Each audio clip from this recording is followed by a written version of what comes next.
저는 봉독혈의 말씀 가지고요.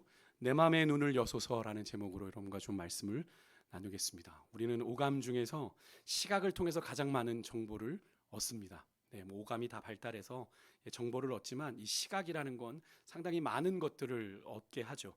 그래서 요한일서 2장 16절에 보면 이 세상에 있는 모든 것이 세 가지로 소개가 됩니다. 육신의 정욕, 안목의 정욕, 이생의 자랑이라고 말합니다. 이것은 세상으로부터 온 것이다. 주님께로부터 온 것이 아니다라고 말씀하시는데, 사실 이 중에 안목의 정욕이 바로 시각이죠.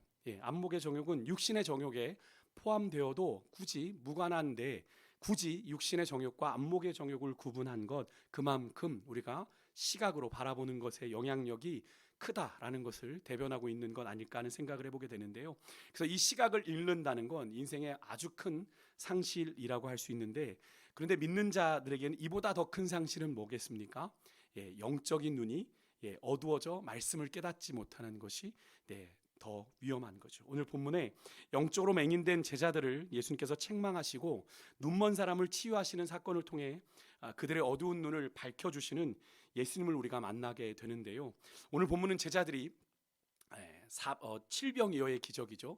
7개의 떡과 물고기 2마리로 4,000명을 먹이신 뒤에 일어난 사건입니다. 제자들이 떡을 챙겨오지 않아서 떡이 한 개밖에 없는 상황을 알아채고 심각한 걱정에 빠집니다. 14절 16절에 그것이 거듭 언급되고 있죠. 제자들이 걱정하는 장면이 거듭 나와요. 보면 우리가 떡이 없다. 수군거길 우리에게 떡이 없음이로다. 우리 떡 가져오기를 잊었음에 배에 떡 한 개밖에 그들에게 없더라. 이런 이야기를 통해서 지금 제자들의 생각은 온통 뭐에 집중되어 있습니까? 떡에 집중되어 있습니다. 이 떡의 문제가, 왜냐하면 지금 예수님과 12제자 13명이 먹긴 떡 한 개로는 택도 없는 상황이 벌어진 거죠. 그런 문제가 제자들의 마음을 사로잡았고, 제자들의 관심은 온통 이 양식의 결핍, 지금 이 부족의 문제에 집중되었습니다. 떡이 모자란 상황에 집중하느라 바로 직전에 그들이 경험하기도 한 이 수천 명을 배불리 먹이신 그 주님을 잊어버린 거예요.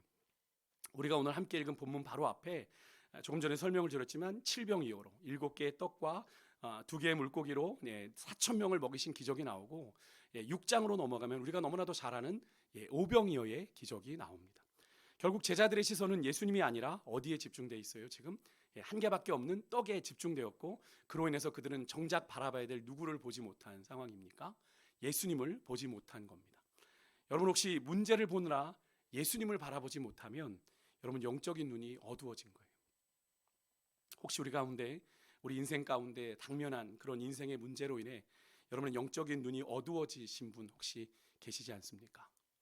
예수님은요, 그렇게 떡 때문에 걱정에 빠진 제자들에게 15절에서 바리새인과 헤롯의 누룩을 주의하라라고 경고하시는데, 여러분 이 말씀이 무슨 말씀이겠습니까?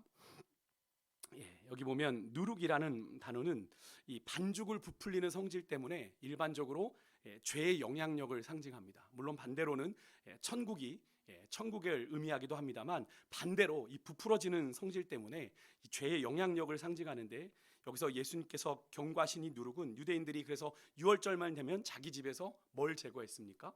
누룩을 제거하고 죄로부터 자신을 깨끗하게 하는 의식을 치렀던 것을 우리가 기억하는데요.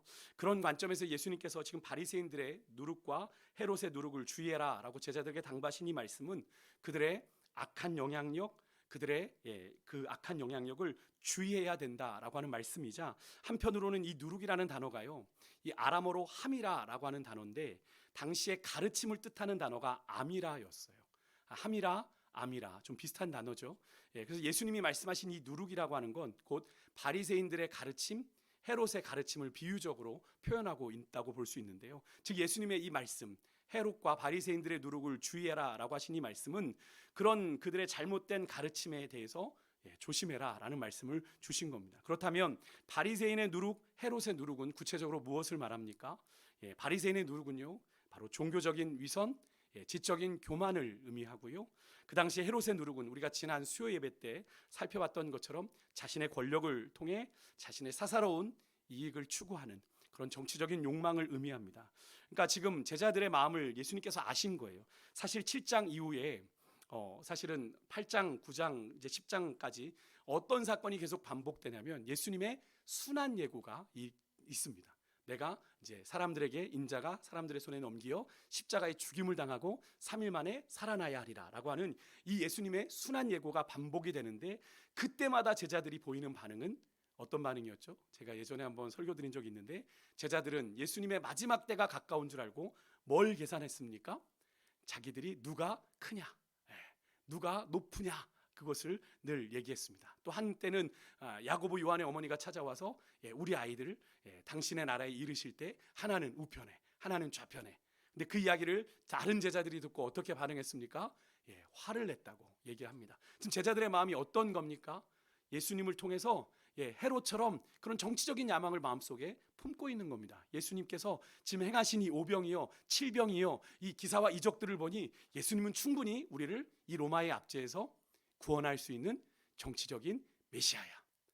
이제 곧 있으면 예수님이 그렇게 혁명을 일으키실 건데 내가 그때 그런 자리에 앉아야지라고 하는 그런 마음들을 예수님께서 이미 알고 계셔서, 예수님께서 그런 그들의 가르침, 잘못된 바리새인들의 그런 위선, 그런 헤롯의 가르침 욕심이 제자들 가운데 누룩까지 퍼져갈까 봐 미리 강하게 경고를 하신 겁니다. 하지만 제자들의 머리에는 그런 예수님의 말씀을 들을 여력이 없어요. 뭐가 없다는 생각이 가득 차 있어요. 지금은 떡이 없다는 생각으로 가득 차 있어서 예수님의 입에서 누룩이라는 말이 나오자 이 누룩으로 만들 수 있는 떡을 생각한 겁니다. 죄가 아니라 뭐를 연상했어요? 떡을 생각했던 겁니다. 전혀 상관없는 예수님의 말과 전혀 다른 이해를 한 거죠. 우리가 종종 그럴 때 있지 않습니까? 내가 이렇게 얘기했는데 상대방은 다르게 받아들이는, 동문서답하는 그런 상황입니다. 주님이 그렇게 많은 이적을 보여주시고 그들에게 은혜를 주셨음에도 제자들의 마음은 뭘로 가득 차 있는 거예요? 세상의 걱정과 염려로 가득 차 있었던 거죠. 지금 당장 먹을 것이 없는데 어떡하지? 어떡하지? 참 안타까운 모습입니다. 그런데 여러분, 이런 사실은 우리도 마찬가지죠. 우리가 세상의 걱정과 염려로 가득 차 있으면 여러분 잘 기억하셔야 될 게, 하나님의 말씀을 우리가 제대로 깨닫지 못합니다. 사실 우리가 가진 세상의 걱정과 염려가 우리의 심령의 눈을 가려버리거든요. 그래서 하나님의 말씀의 진정한 의미를 제대로 깨닫지 못하게 합니다. 당장 내 앞에 직면한 문제 때문에. 여러분, 오늘 이 밤에 여러분이 안고 온 누구에게도 말 못한 걱정과 염려로 여러분의 마음이 무거우신 분 계십니까?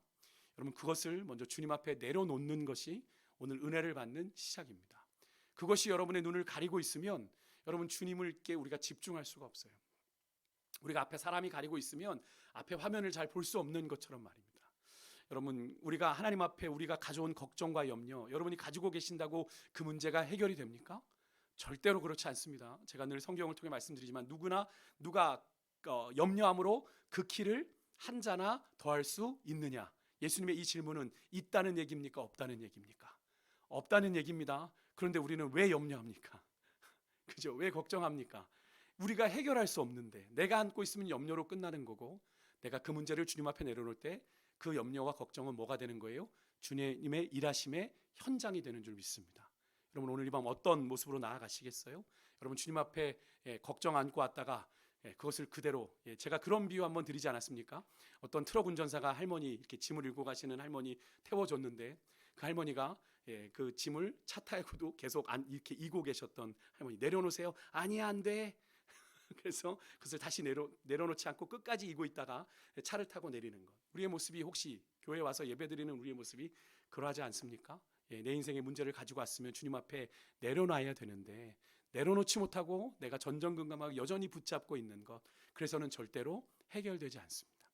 그것은 해결되지 않을 뿐 아니라 오늘 여러분에게 주신 이 하나님의 은혜의 기회를 놓칠 수가 있어요. 여러분, 그것을 먼저 주님 앞에 내려놓으시고 주님께 집중할 때 여러분, 말씀이 들려지고요, 말씀이 깨달아지고 그 말씀의 능력이 우리를 온전히 주장하게 되는 겁니다. 여러분, 걱정과 염려는 신앙의 백해무익합니다. 그래서 성경은 우리가 빌립보서 4장 6절에서 사도 바울이 이런 말씀을 한 거죠. 우리 화면을 보고 한번 같이 읽겠습니다. 시작. 아무것도 염려하지 말고 다만 모든 일에 기도와 간구로 너희 구할 것을 감사함으로 하나님께 아뢰라. 그리하면 모든 지각에 뛰어난 하나님의 평강이 그리스도 예수 안에서 너희 마음과 생각을 지키시리라. 아멘. 아무것도 염려하지 말아라. Nothing입니다. Nothing. 그죠? 이건 염려해야 되고 이건 염려하지 않아도 되는 문제가 아니라 아무것도 염려하지 말아라. 염려는 문제는 우리가 해결할 수 있는 문제가 아니라는 거예요. 염려거리가 있으면 뭐해라? 다만 오직 모든 일에, 여러분 제가 이 말씀을 늘 나눌 때마다 여러분 똑같은 단어가 반복됐다고 말씀해요. 기도, 간구, 너희 구할 것을 감사함으로 아뢰는 것. 이 네 가지가 다 무엇을 의미합니까? 하나로 말하면 기도입니다. 여러분 기도. 뭐 하라는 거예요? 염려할 시간에 뭐 하라는 거예요? 기도하라는 겁니다. 근데 기도하러 왔는데 염려를 안고 그대로 있으면 기도할 수가 없는 거예요. 그것을 주님 앞에 내려놓을 때 우리가 모든 지각에 뛰어난 하나님의 평강이, 모든 지각에 뛰어나다는 건 뭡니까? 우리의 과거, 현재, 우리의 인생의 모든 것들을 이미 우리가 태어나기도 전에 한 책에 기록하신, 그죠? 그 주님께서 그 평강으로 우리의 인생 가운데 함께 해주신다.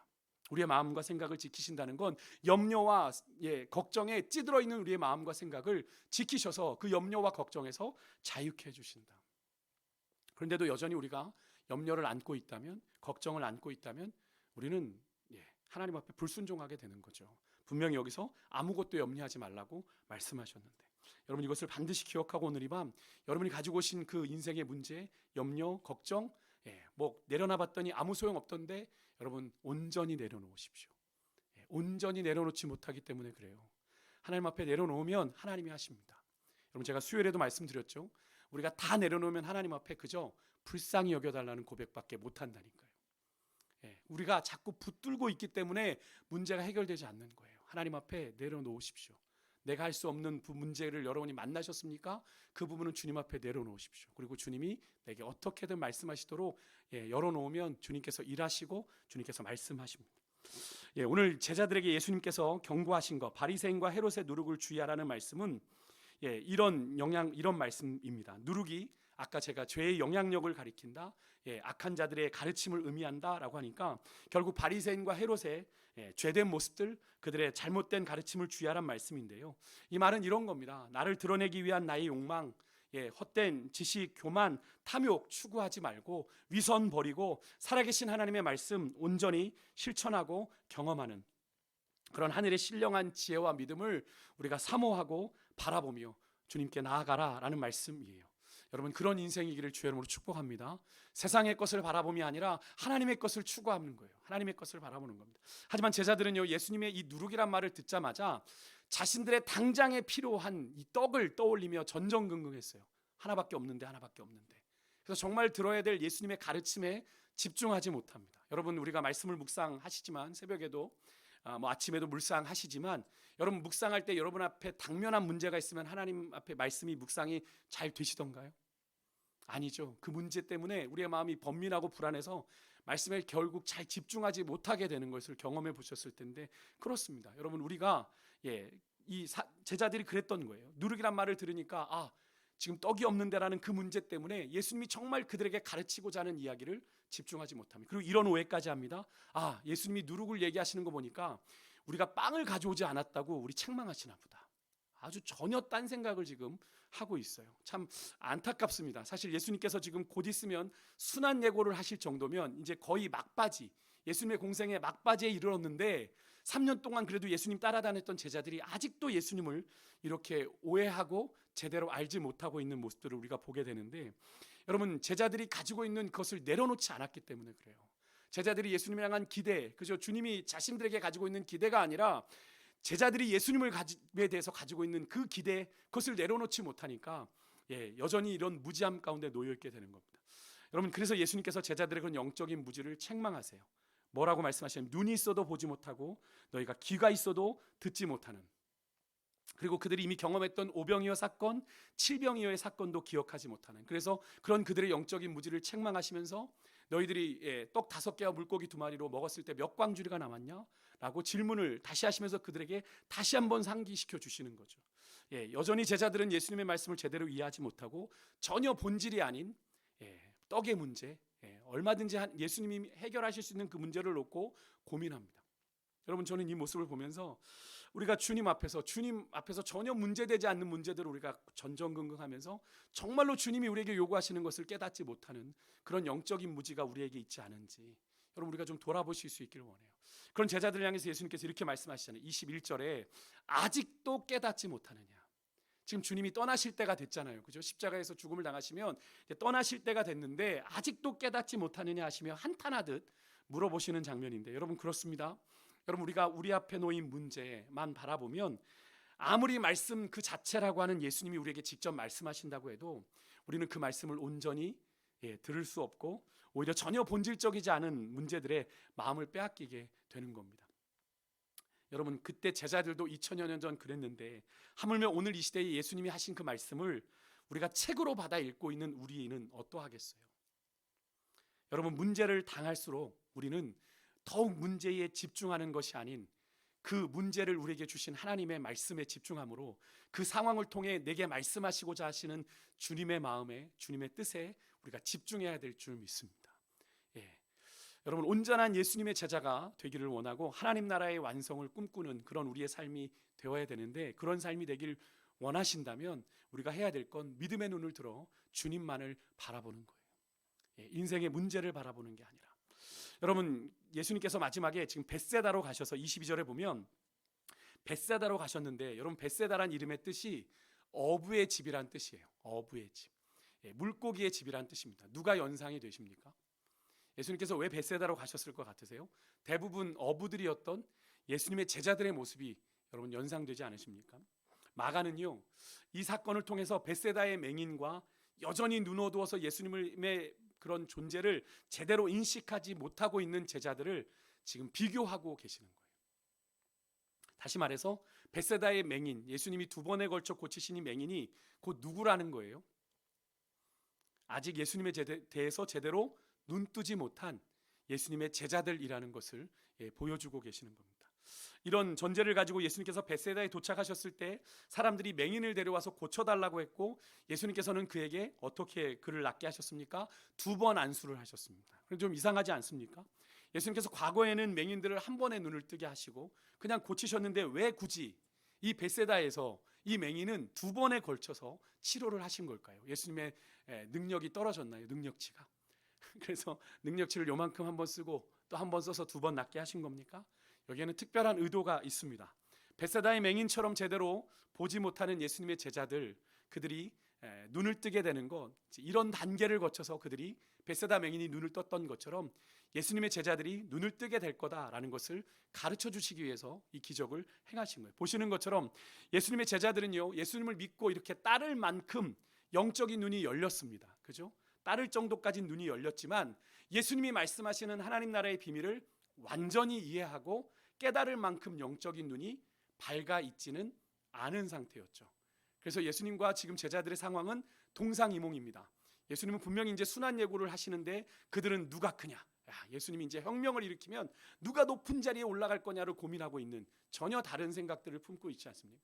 그래서 그들은 예수님께 더 배워야 되고 더 깨달아야 되는데, 예수님은 제자들의 그런 영적인 상태, 아직 완성되지 않은 그들의 상태를 깨닫게 하시기 위해서 그들 앞에서 이 맹인을 보란듯이 2번에 걸쳐 치료하신 겁니다. 여러분 우리들에게도 이런 은혜가 있기를 소망하는데요, 예수님께서는 수많은 가르침, 기사와 이적에도 여전히 영적으로 무지하고 어두워 있는 이 제자들을 포기하지 않으시고 어떻게 하십니까? 그들을 제대로 눈뜨게 하시고자 이런 기적을 통해 그들의 상태를 이렇게 보여주신 거예요. 너희들이 지금 이런 상황이야. 이렇게 눈뜨지 못하고 있는 영적인 이 상황이야. 여러분 오늘 우리들의 삶에도 하나님께서 우리의 영의 눈을 뜨게 하시고자 하나님 우리 주님께서는 우리 인생의 길에 빛이 되셔서 우리에게 당신의 빛을 비추어 주고 계시다는 사실을 여러분 믿으시길 바랍니다. 우리가 그 주님이 비춰주시는 그 빛을 우리의 삶 속에서 제대로 포착하고 깨닫기 위해선 우리가 영적인 눈으로 주님을 바라봐야 돼요.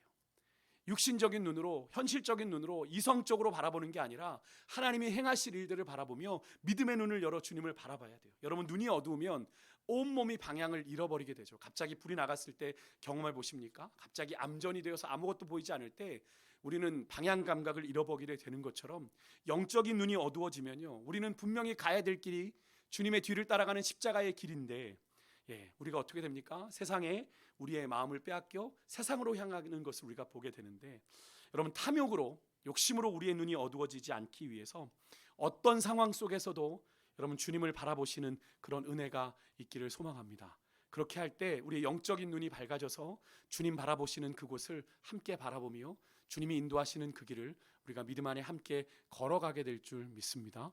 여러분 오늘 말씀을 우리가 잘 기억하셔야 될 건, 여러분 그리스도인이란 뭐라고 말씀을 드렸죠? 예수 그리스도를 따르는 자라고 말씀을 드렸습니다. 여러분, 그리스도를 온전히 따라가려면 우리의 시선이 어디를 향해야 됩니까? 그리스도를 향해야 됩니다. 여러분의 시선이 어떻게 어디를 향해 달려왔는지를 한번 잘 돌아보십시오. 세상을 향해 우리의 시선이 빼앗겨 있는데 그곳에서 세상 하나님의 비전이 발견됩니까?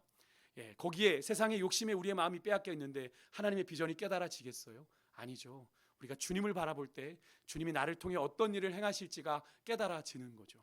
우리가 우리의 시선을 주님께 놓치고 우리가 방황해서는 안 됩니다. 우리가 인생에 아직 내가 어디로 가야 될지, 어느 길로 가야 될지, 내가 어떻게 살아야 될지를 아직 모르시겠습니까? 내 시선이 주님께로 향해 있는지를 점검해 보십시오. 주님은 나를 통해 계획하신 일들을 이미 가지고 계세요. 근데 우리가 그것에 기꺼이 순종하기로 따를 때 주님께서 그것을 보여주시고 우리로 따라오라 부르시게 되는 거죠.